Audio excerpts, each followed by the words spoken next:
While both Furiosa and Fury Road have been mostly Furiosa's rodeo in a Mad Max saga, its iconic villain Immortan Joe has significantly been a standout character in both the films. As far as power-hungry megalomaniacs go, nobody can do the job better than Immortan Joe. This iconic villain is deeply defined by his obsession for siring a perfect male heir who would go on to carry his legacy of fake godhood in the heart of the wasteland. But the dystopian post-apocalyptic world's unforgiving circumstances prevented anyone from retaining good health. From the lack of basic resources to the radiation exposure of the wasteland, everything prevented this grotesque tyrant from fathering his perfect heir. This frustration drove Immortan Joe to take multiple wives from time to time and father numerous imperfect children who were affected by the harshness of the wasteland's atmosphere. But even then, Immortan Joe was desperate to have a son who was not affected by the mutations of the post-apocalyptic world and was indeed a full-life child. Unfortunately, most of his children were half-life, as they were born with genetic defects that inevitably shortened their lives. Because the chances of having a mutated child was so high, Joe took many wives and used them as breeders. He kept them highly guarded in a biodome, providing them with fresh water and clean air, so the chances of them producing a perfect boy without any mutations would be higher. After watching both Furiosa and Fury Road, I think Immortan Joe had at least 16 wives, or maybe even more. Just in Furiosa, we saw how Joe had imprisoned at least 10 women long before the events of Fury Road, where 5 of Joe's wives tried to escape with Furiosa and Max on the war rig. From what I gathered, Joe would take many wives at a time, and if these women failed to give him the perfect child he seeked, Joe would demote them to become milk mothers, who would be forced to produce mother's milk that sustained all of Citadel. With that being said, we will only be covering the wives who had an important part to play in the franchise, alongside all of Immortan Joe's sons. So without wasting another moment, let's take a gander at the family tree of the Mad Max franchise's most hated villain. Before we go into our explanation, we have a very small request. If you like our content, please support us by subscribing to our channel. This is a small click for you, but for us, it means a lot. Thank you. Let's begin.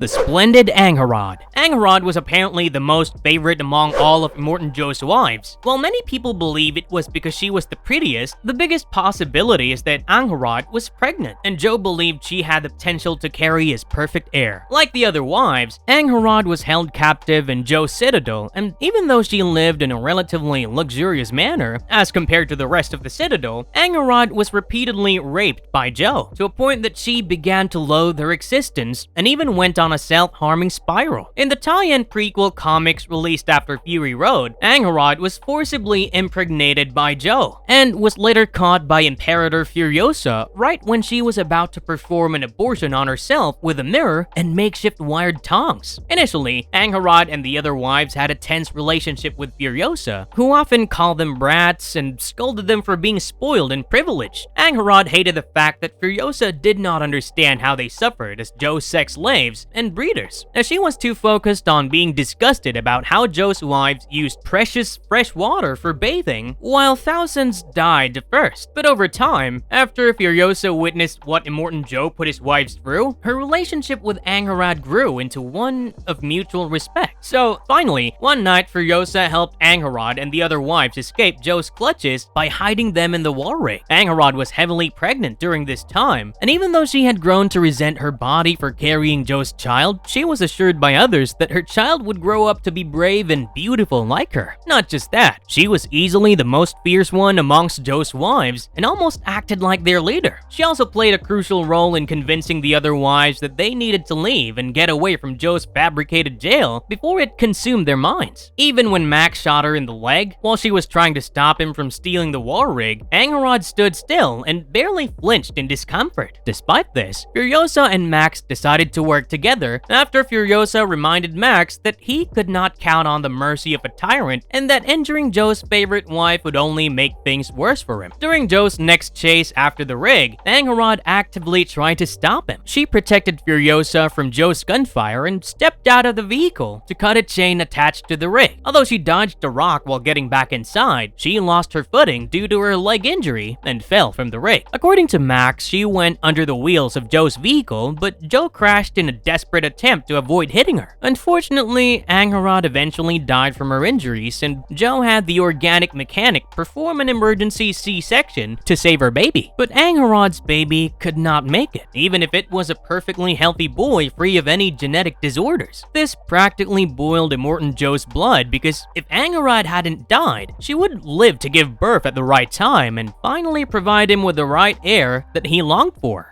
Toast the Knowing. Toast. What a funny name. Well, if you did not know, the name Toast was actually inspired by one of Fury Road's crew members, who was nicknamed the Sham Toast Yadav and was a data wrangler. On July 8, 2012, the night before the filming of Fury Road began, George Miller was apparently having dinner with Zoe Kravitz, the actress who played Toast. When he mentioned the French Toast Gang, which was one of Sham's personal projects, Zoe loved the idea and asked if her character, the last of the wives, who did not yet have a name, could be called Toast. Let's just say Sham agreed, and rest as you know it is history. All jokes aside, the 5 wives were dubbed as Immortan Joe's most prized possessions, and Toast was the most savvy amongst them when it came to understanding the ways of the wasteland. Like Joe's other wives, Toast was also dressed in white, but she was the shortest amongst them and sported very short cropped hair. She was also the only one of Joe's wives who had the practical skills needed to survive in that dystopian hell, and was immensely proficient in assembling and reloading various firearms. According to Nico Lathoris, the writer of Fury Road, Toast was from the wasteland and probably wandered through the Warboy territory by mistake, which inevitably led to her capture. Apparently, Toast had the experience of surviving in the wasteland, which was pretty obvious by the way she knew how to defend herself, drive a car, and handle weapons. This was what made her different from the other wives, who were rather sheltered and unfamiliar with the tough realities beyond the Citadel. During her journey with Furiosa, Toast took on the responsibility of managing and keeping a track of all the weapons and ammo left for the group to use. She seemed to be rather practical and was careful about informing Max and Furiosa when their most powerful gun was running low on bullets, thus showing her attention to detail. She was also the one who took charge of Furiosa's pistol to use against Nux. In the final showdown with Immortan Joe, Toast was captured by a pole cat and then trapped in Joe's vehicle. Later, Joe used Toast as a leverage against Furiosa, threatening to shoot her if Furiosa decided to come too close. But despite her life being in danger, Toast played a crucial part in Joe's defeat as she stopped him from harming Furiosa by grabbing his arm. Finally, after Furiosa rips Joe's face apart, Toast takes charge of the Gigahorse and goes on to express her natural disdain by spitting on Joe's dead body.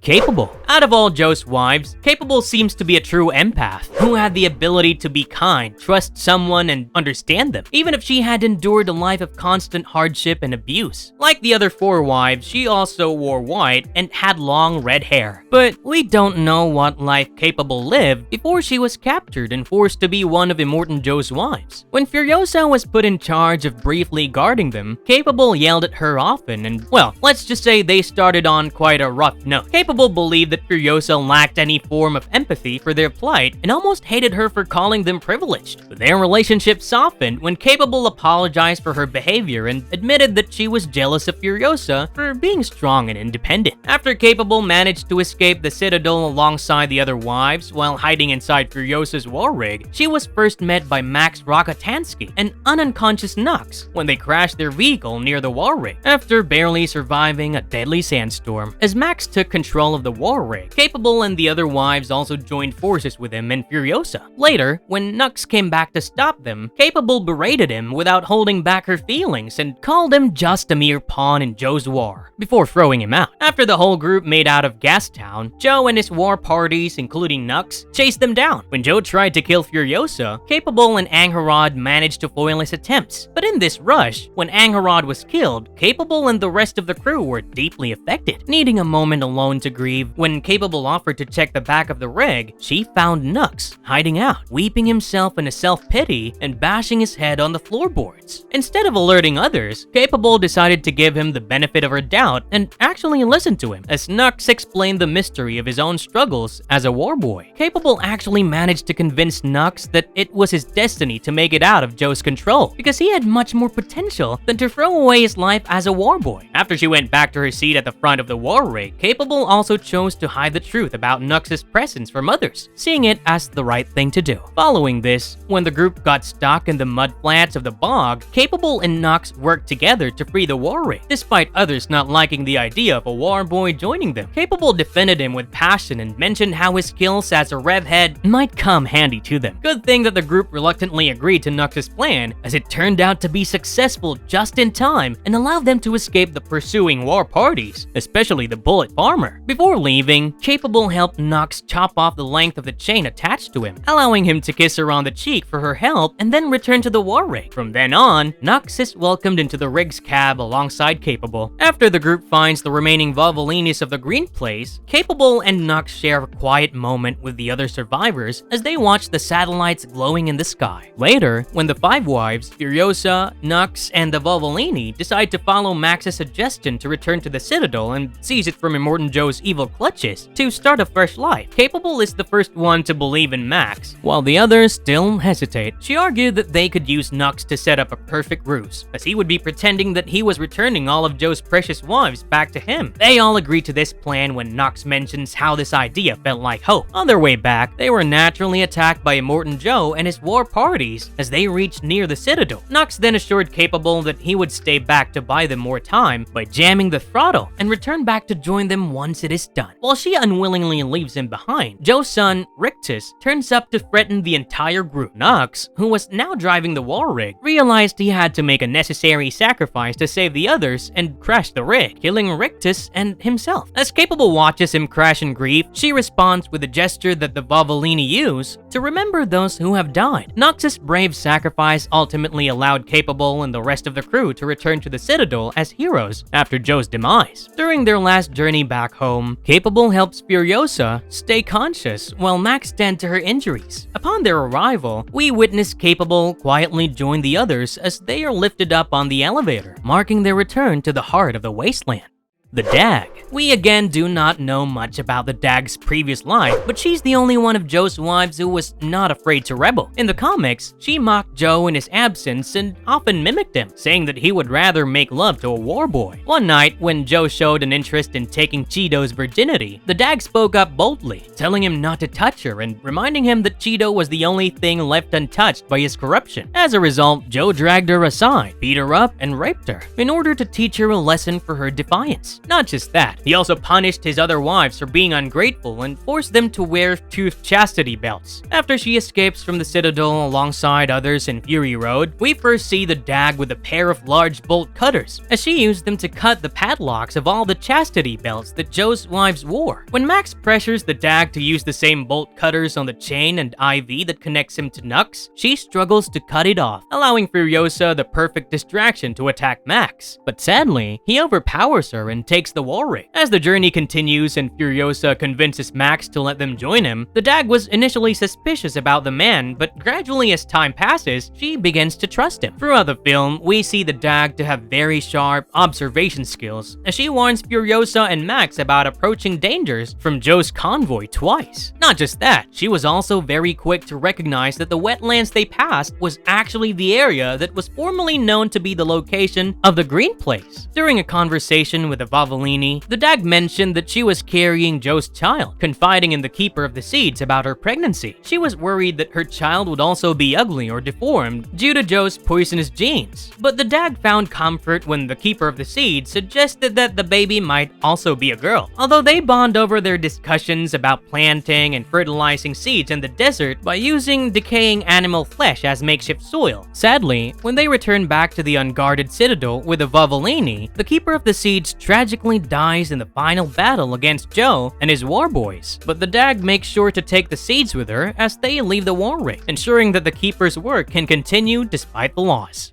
Cheedo the Fragile. Cheedo was known to be fragile as she was the youngest amongst Joe's wives and apparently a virgin. She was clearly a naive girl and was probably the newest addition to Joe's group of sex slaves. Joe often referred to him as her daddy in the comics, which I guess says plenty about his kink for children. Unlike the rest of the wives, she was not yet raped by Joe, which is probably why she did not realize what her fate had in store if she stayed and eventually grew to like the comfortable life of the biodome. After the first grotesque grotesque clash with the Rock Riders and Immortan Joe's forces, Cheedo was significantly scared and desperate to return back to the Citadel, believing that Joe would forgive all of them and take them back. Luckily, she changed her mind, and during the final showdown of the race to the Citadel, Cheedo tricked Rictus into taking her aboard the Gigahorse so she could help Furiosa get onto the vehicle more safely. Corpus Colossus. Starting with Immortan Joe's first and oldest son, Corpus Colossus was actually very intelligent, even if he's physically disabled. He's basically the opposite of his dim-witted brother, Rictus, and was known to be a man stuck inside the body of a child. Although he was far more kind and good-natured than his horrible father, Corpus still shared some of his views. He believed that giving water to everyone who comes to the Citadel would eventually be seen as a sign of weakness, and that others might try to take control of the Citadel away from them. But please do not judge the book by its cover, because Corpus was second in command only to Immortan Joe and was seen ordering his brother Rictus around quite forcefully, without showing any fear at all. Apparently, Corpus was born before the apocalypse had hit the world, and Joe had done his best to look after him by exhausting every resource at his disposal, which is probably why Corpus is covered in so many scars from all the medical procedures he was made to go through. His main job at the Citadel was to keep an eye on everyone with his telescope, but when Joe left to chase Furiosa with his war boys, he had assigned the responsibility of the Citadel to Corpus. Well, we do not really know what happens to him after Furiosa takes over the Citadel, but by the look on his face at the end of Fury Road, I can assure you he surely did not return back to his life of comfort.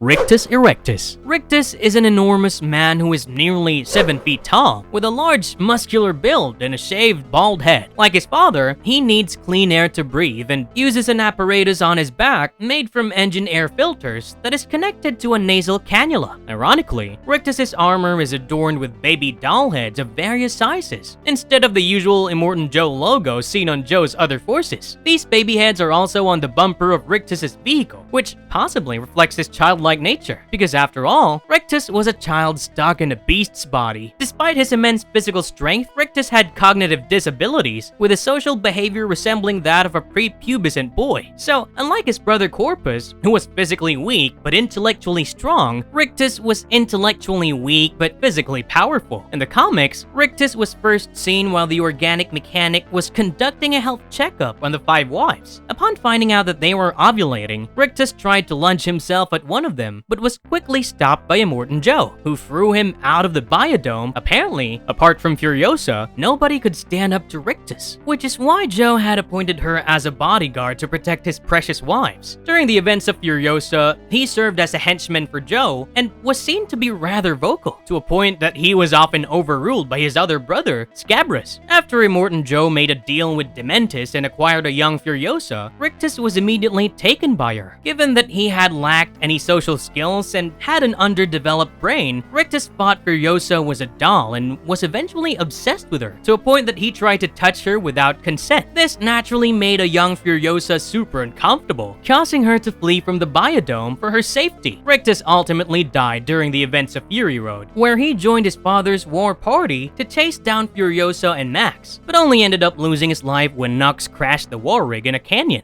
Scabrous Scrotus. During the events of Furiosa at the Citadel, Scrotus was present with his father, Immortan Joe, his brother Rictus, and other leaders of the cult of the V8. When Dementis, the leader of the biker horde, forced a negotiation on them by capturing Gastown, Scrotus was absolutely furious when Joe agreed to a more modest yet still generous deal with Dementis that allowed the leader of the biker gang to become the new Lord Protector of Gastown. Despite his anger and arguments, Scrotus did not challenge his father's decisions. After Furiosa escaped from being kidnapped by Rictus, Scrotus noticed his brother's panic state, and when Rictus lied to avoid getting in trouble, Scrotus was not fooled. However, he did not bother to investigate it any further, which helped Furiosa escape with ease. Eventually, as Dementis' poor management of Gastown began causing problems for their empire, Scrotus demanded that they go to war against Dementis. Immortan Joe, however, decided to wait and bide his time. Later, when Furiosa returned after a near-death encounter with Dementis, Dementus, she explained to Joe's war council that Dementus was faking a disaster at Gastown to lure the Citadel's forces away and leave it undefended. Scrotus was among those who dismissed her claims and went on to insist on a direct battle with Dementus. However, Joe believed Furiosa and adjusted their strategy. So instead of charging towards Gastown, they faked an attack while positioning themselves to fight Dementus from a place of strength. During the 40-day road war, Scrotus served as one of Immortan Joe's frontline commanders.